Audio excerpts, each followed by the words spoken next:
US has provided the lead in the last 50 years in innovations and technology. US has provided the lead in the last 50 years in innovations and technology. Almost everything that we use today all over the world has roots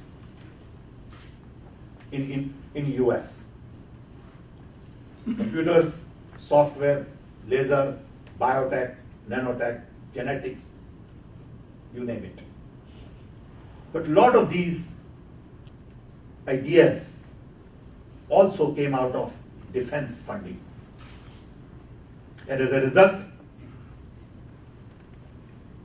a lot of it is not scalable because it's too expensive. For the last 25 years, I've been saying all over the world that the best brains are busy solving problems of the rich, who really don't have problems to solve. And as a result, problems of the poor don't get the kind of talent we need. And problems of the poor are pretty complex, because you have to focus on affordability, scalability, and sustainability. If it is not affordable, you can't do it. Take, for example, education. If education continues to be $30,000, $40,000 a year in college, you can't scale it.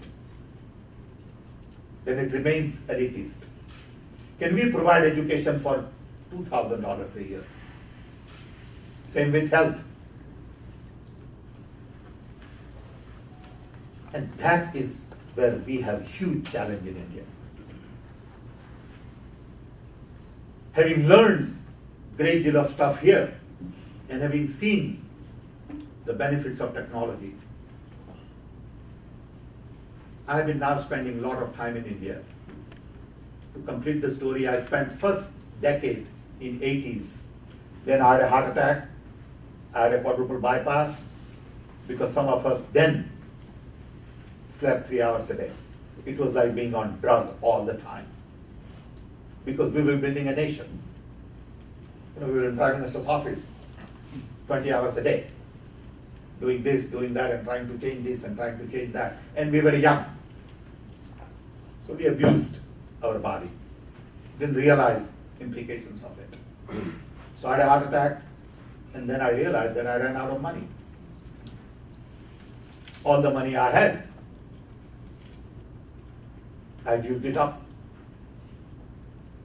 I had 2 kids ready to go to college. Son who went to MIT, Harvard, MBA, is a venture capitalist. But I needed to pay for their tuition in the US. Couldn't do it. So I decided to come back after spending 11 years in India. But when I came back, I had given up my US nationality to work for the Prime Minister of India. It didn't look right to be a US citizen, because there was a story in the paper in India saying CIA has planted a man in Prime Minister's office.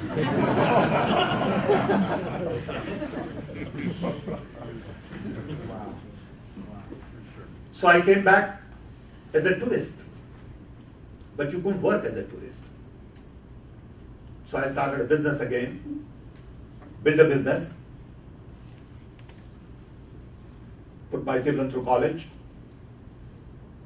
My mother was here, my father came here, they both died here in Chicago. And finally, decided to again look at India in 2004.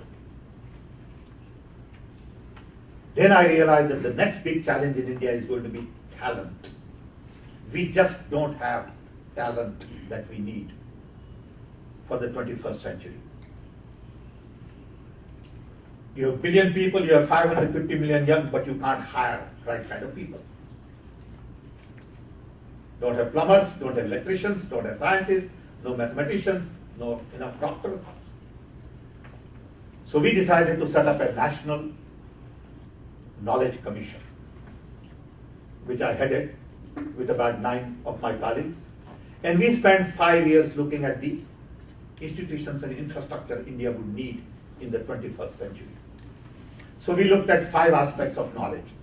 Access to knowledge, which include languages, translation, libraries, portals, networks, broadband, affirmative action programs, reservations, quotas.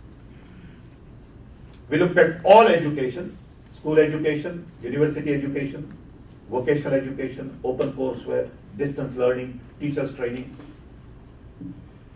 Then we focused on creating knowledge. Who creates knowledge? How knowledge is created? Patents, copyright, trademarks, innovations, entrepreneurship.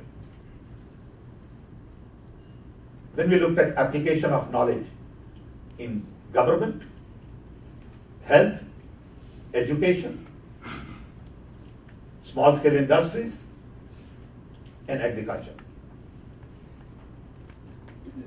In the process, we realized that the most important thing is going to be e-governance for improving governance in the 21st century. And that's what a lot of the municipalities have to do going forward. Sum total, we looked at about 27 subjects. There will be a recommendation, a letter from me to the Prime Minister saying these are the things to do. All of this is available on the internet. You can go Google National Knowledge Commission and you will see thousands and thousands of pages of documents on what we did, on how to build schools, colleges, universities, teachers training, portals, you name it. Then we realized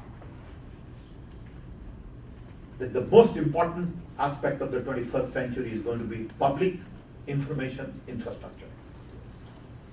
Earlier we built railroads and highways. Now we need to build public information infrastructure. And I could convince Prime Minister that we need to spend a lot of effort in building public information infrastructure, and this is something no private industry will do, because there is no business model going in. There is a business model later on, after 5-7 years. So what it means is that we need to build robust broadband optical fiber infrastructure in the country. So part of my job now is to really focus on public information infrastructure and innovations. So we are doing series of things which I believe are going to be very important even to the US. So when Mr. Obama was in India in November last year, he and I spent half an hour. I told him about what we are trying to do, and he was pretty impressed. He said, "Sam, this is pretty courageous." He said, "I don't know how you think like this." And I said, "We have no options because we got billion people to deal with, 1.2 billion, 15 different languages, lots and lots of complexity, contradictions, diversity. And how do you hold all of this together?" I'll never forget when I went to Russia, then Soviet Union, for the first time in 1986, 87. We were meeting with some leaders along with Gorbachev. And one of his colleagues told me, he said, "You know, Mr. Pitroda, what we really admire about India is how you hold this country together without guns." He said, "We have guns all over, machine guns, and we can't hold Soviet Union together. How do you do it?" He said, "You got such a diversity, different religion, different race, different languages, but somehow everybody hangs together." And that's why we need to keep that in focus in every part of our programs. So as a result of our conversation with Mr. Obama, we decided to launch a joint program between the US and India. We took 15 people from our team, 15 from White House, and built open government platform. It's already announced. I was in Washington in August or so. Hillary Clinton and all of us were together and we announced this platform. This platform is now going to be available to all countries free of charge. Open source, developed jointly by US and India, to really open up their government to radicalize their democracies. The idea is to really basically democratize information. Information is power, not many people like to share. And we believe for us to push democracies, we need to really radicalize information infrastructure. So we have two major networks that we are building. One called National Knowledge Network to connect 1,500 nodes with 40 gigabit bandwidth to connect all our universities, all our libraries, all our R&D institutions in India. That network is connected to US with optical fiber. So US universities can interact with Indian universities. It is connected to EU and it is connected to Japan. So I can listen to a professor from University of Chicago and broadcast to 5,000 colleges in India today. It cost us $3 billion. It's all built, it's working today, but people don't know how to use it. They have no idea, what do you do with all this bandwidth? So one day I decided to find out, because I also don't know what to do with 40 gigabit bandwidth every day. So I talked to a friend of mine at Stanford University. He's a physicist. And he said, Sam, I use 40 gigabit bandwidth every day, 24 hours a day between Stanford and Europe. So there are scientists who know how to use these things. We are beginning to learn to use these kind of highways. All set up.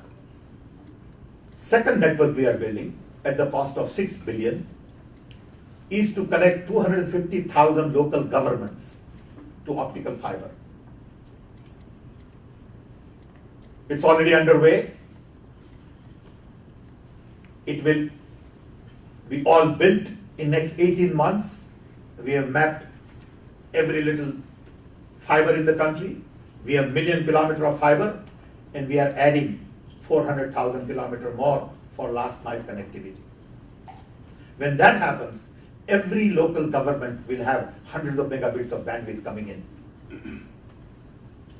But people say, well, you don't have water, you don't have education, what do you do with optical fiber? That's the challenge. The idea is keep doing it and something will happen. If you have answers to everything, nothing will happen. I must give credit to the government that they have been able to put political will behind it. And without political will, these kinds of things cannot be done. So along with these two networks, NKN and optical fiber network, we have a program to identify and tag every resident in the country. 1 billion people are being given unique ID with fingerprints, iris, photograph. That program is underway. We have 200 million already documented, and by end of December 2013, 690 million will be documented. Massive program. The idea is to tag every human being, and there is logic to it. Then we have another program called National GIS to tag every physical asset. The UID is going to cost us about $3-4 billion. GIS will cost us about another $2 billion. Where we want every physical space, because today in India we have lots of maps. Water department has their own map, power department has their own map, revenue department have their map. Everybody is doing their own thing. So we said, stop it. We need one set of maps. So we had 30 departments come together